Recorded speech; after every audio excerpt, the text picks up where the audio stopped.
everyone. Thank you for joining us. My name is Paige. I'm with Talking Points, and you have joined us for Talking Points Ask Me Anything.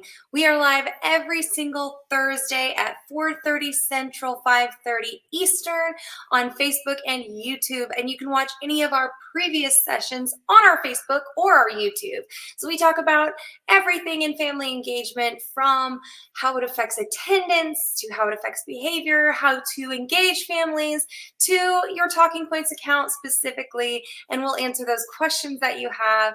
And if you throw those questions in the comment, we'll answer those during this time. I see we already have questions coming in, which is fantastic, and I'll get to those questions in a moment during our FAQ time.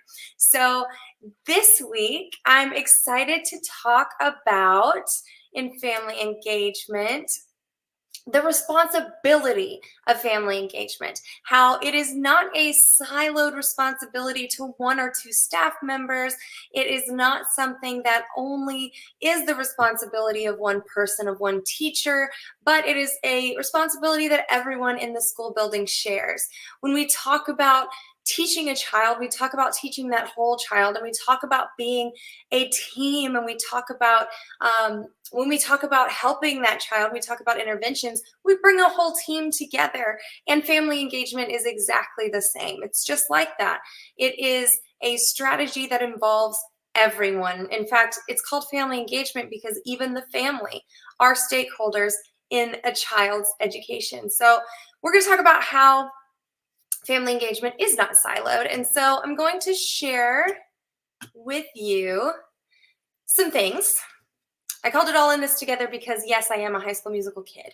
But we're going to talk a little bit about why that is. So let's get started. I have a video in here. I'm not sure if I can play it. No, I cannot. So I do want to say that Dr. Karen Mapp is she is a longtime educator, longtime researcher, and she is at Harvard Graduate School of Education, and she is also a trusted advisor of Talking Points. She's been doing research on family engagement for years, and we have several different videos from an interview that we did with her on our YouTube page. I'm actually going to link to this one in our chat, because in this one, she's talking specifically about, like I said, how family engagement is not something that can be siloed. It's not something that can be done separately from all of the other responsibilities of school leaders and of staff and faculty. Engaging families is a responsibility of everyone in the building. Families are to be welcomed into the building. They are part of the school community. And once that is something that is accepted and taken ownership by all staff and faculty, then that's when family engagement can really be utilized as a superpower to meet all of these other student outcomes and goals that the SAP team or the whole school has. So wish I could click play, but I did put the link in the chat. So if you want to watch that, it's like a minute long. It's very, very short, maybe even less than that. So I highly recommend. Now, what you might be thinking is that, well, I've heard about Talking Points and I've heard about family engagement, but I heard it from my EL teacher. So I just assumed because they translate the messages, it's just for EL families. It's just for families that don't speak English, multilingual. And our enhanced translation is a huge piece of what we do. And it was one of the first things that we were known for at Talking Points, and how to engage families beyond the ones that were the easiest to engage with. And so English as a second language teachers, ESL, EL, ENL, whatever your district may call them, those were the educators who first fell in love with Talking Points and have been the loudest about it and have shared it the most. But this list right here, this is not even a complete list, but this is just a list I threw together today of some of the types of educators that I've talked to or gathered testimonials from, who use talking points on a regular basis, who call it a game changer, who say, we're reaching out to families every day and it makes a huge difference in the way that we run our school. Counselors, special area teachers, think about PE, music, art. They're communicating with every student during the day, which could be hundreds. And so they're going to need to communicate with families as well, regardless of what language they speak. Specialists that you may have in your school, speech, you may have occupational therapy. I know there's so many different specialists that come in and out of the building throughout the day. We have tons of school nurses who are engaging with families during the day and are using talking points to do it because it makes it so much easier. Exceptional ed or special ed, whatever you may call it in your district. We have a lot of exceptional ed teachers who use talking points. And family engagement, this just proves that engaging with families, however you choose to do so, is not solely the responsibility of a classroom teacher or an ESOL teacher or even the principal. It is the responsibility of every staff member, every member of a student's educational team.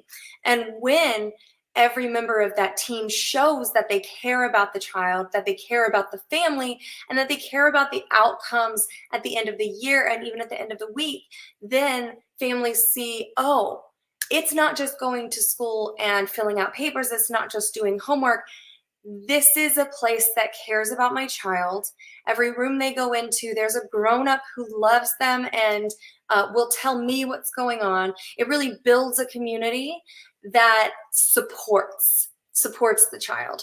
So that's kind of what we mean when we say it's not siloed. It's not, family engagement is not the responsibility of one single person. So I pulled, when I was looking at that list of people, I found some quotes from some of those educators in different roles who talked about how they use talking points.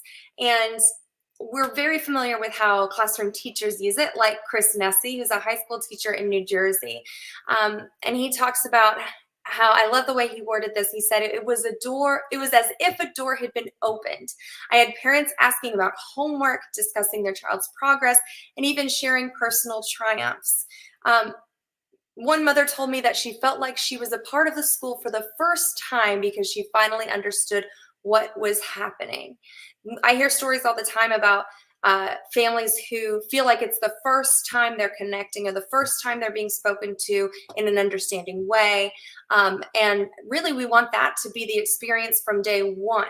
And we want to make it an easy, seamless communication experience, easily and seamless education experience. And part of that should be the engagement that families have with the school and not just students. I also found one from a school counselor, and we think about how often counselors need to communicate with families and not only give information to family members, but receive information from them. And I know student mental health is very top of mind for a lot of educators now, and Stephanie Benuelos in Texas, she's a school counselor. She said she's used talking points as a way to connect with families when there's been a language barrier. And there's been times when a student's not attending school due to mental health concerns, and she's been able to connect with their parent to see how she can support the family.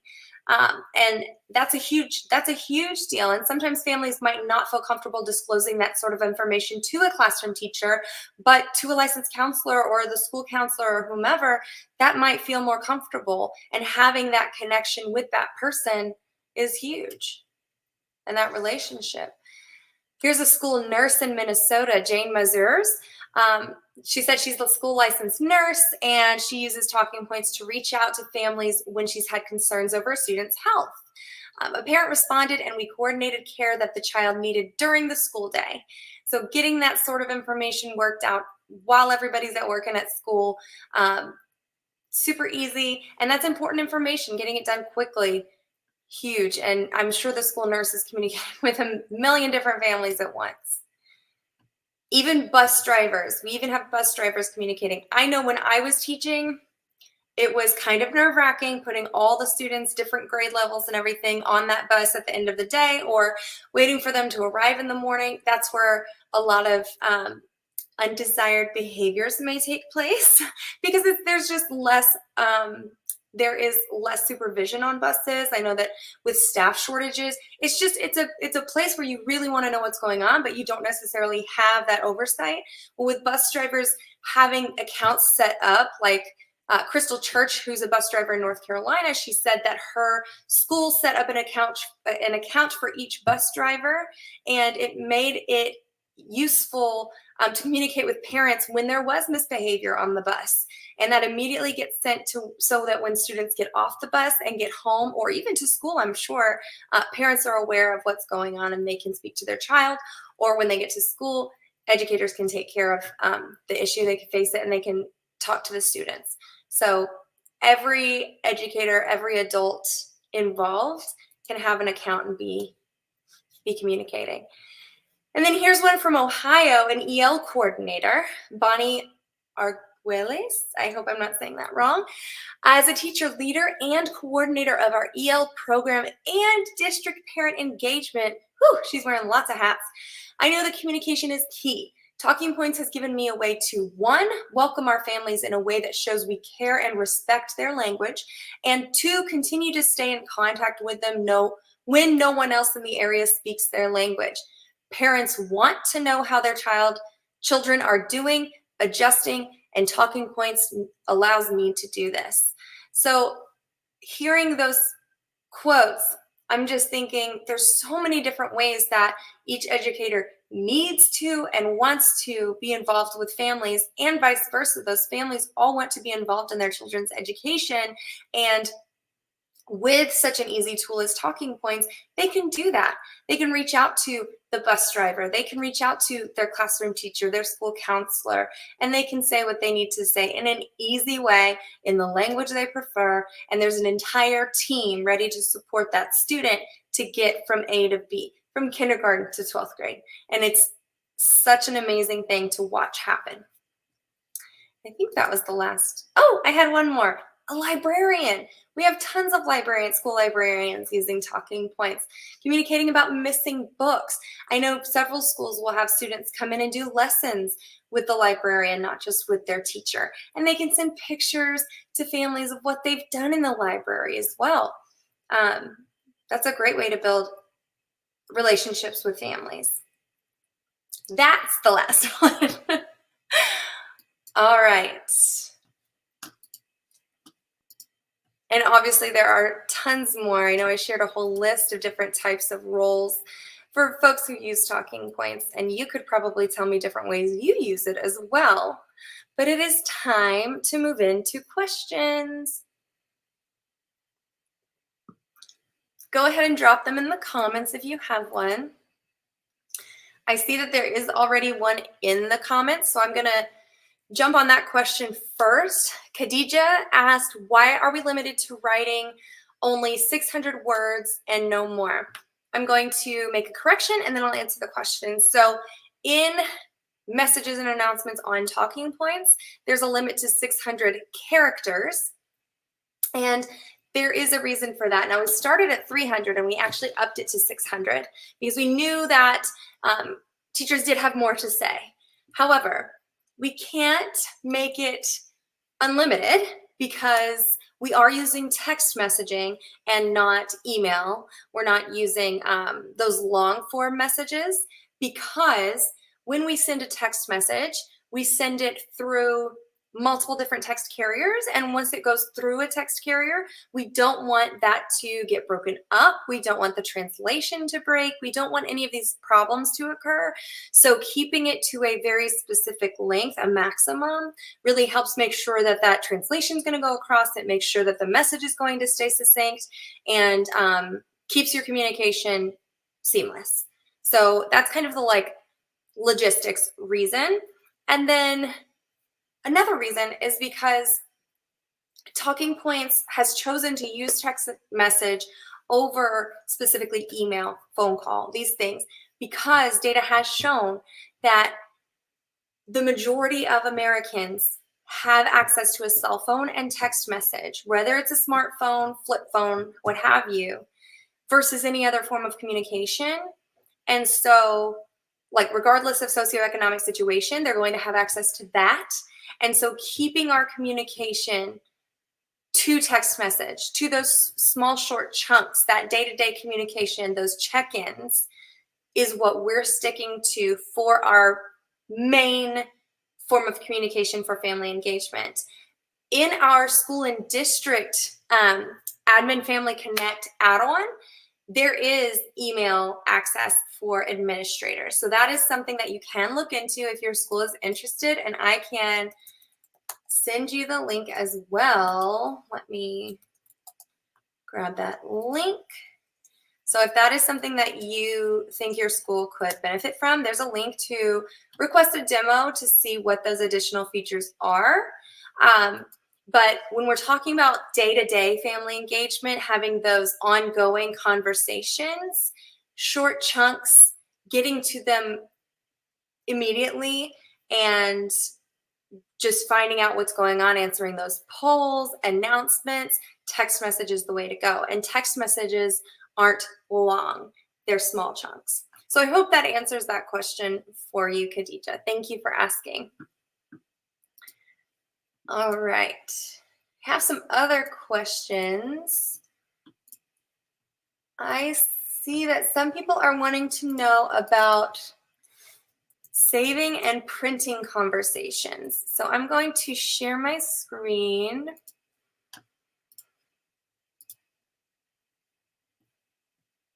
All right, so if this is your Talking Points account, and say you're going to meet with your principal or meet with a family, whatever's happening, and you want to have printed documents or pull up documents offline of your conversations, what you're going to do is you're going to click into the conversation that you need. So go to messages, find the conversation that you need, and you'll go up to the top right-hand corner where these three dots are,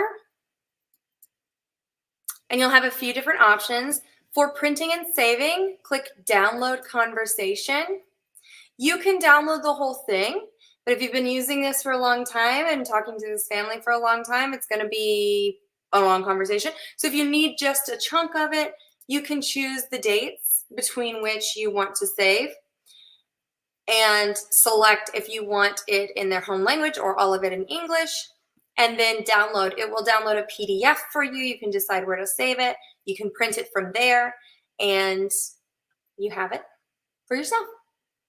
I know some schools require you to have a physical binder of your home communications, so that's helpful to do that. You can also download and print your analytics. So if you go to your analytics page, there's download options for these graphs. So you can print those out, and you can also select the dates for when you want to view those and print those. And I can also put the link to instructions on how to do that in the comments.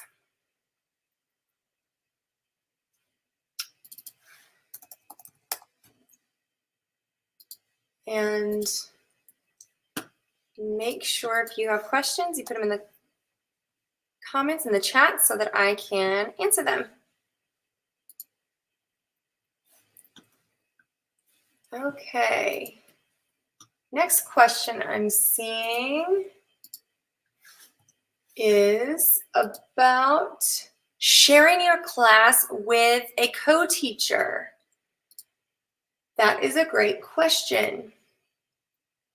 So, some of you are just getting the school year started. I guess everybody is at this point. It's September.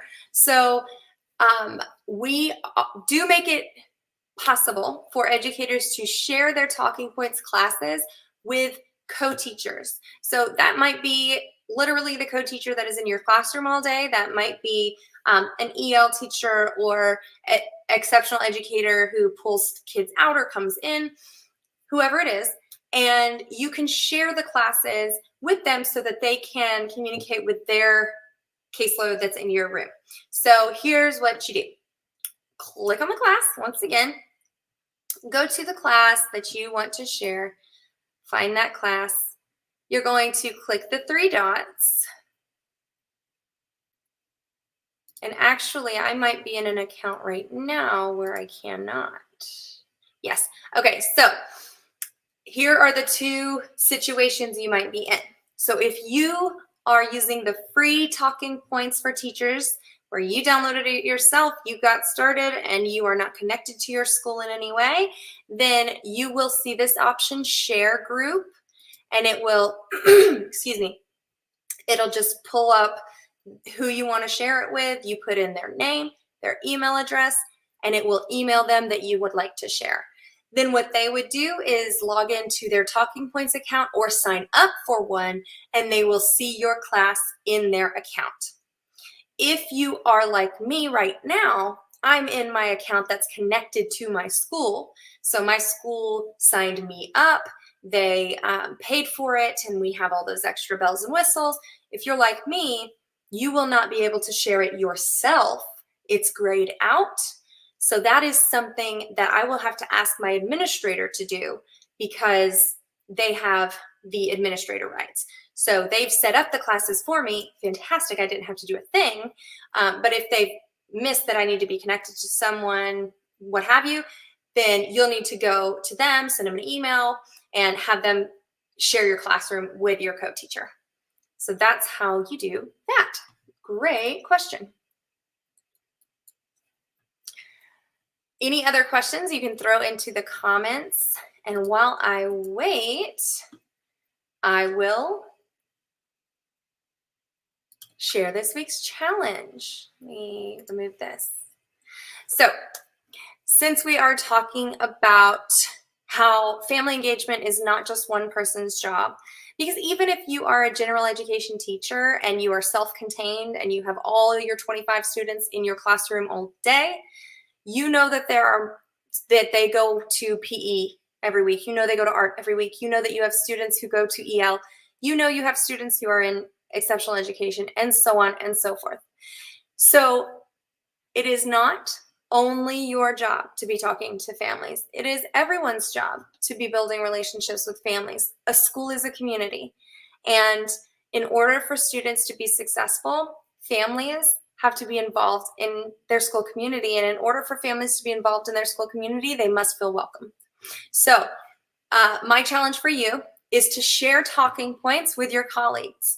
And you could do that by just walking in the room and saying, hey, have you heard of talking points? I'm going to show you what I use. It's so easy. I also have a way that you can share it with them in a little bit more fun way.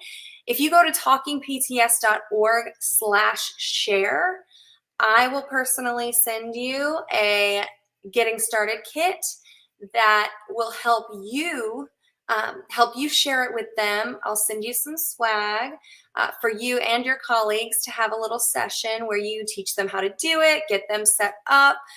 You'll all get some little gifts from us, and it'll be a good time. So I'm going to put that link in the comments as well. It's also on the screen. You don't have to, it's totally free. And you know how easy it is to get set up with talking points. There's an option for you. So that's your challenge this week. Share talking points with your team, with your school. Think about a teacher that you know would benefit from this. It would make their job easier because you know it's made your job easier, and send it their way.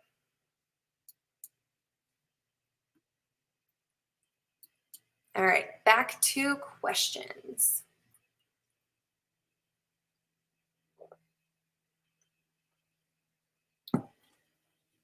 I get thirsty talking so much and so fast.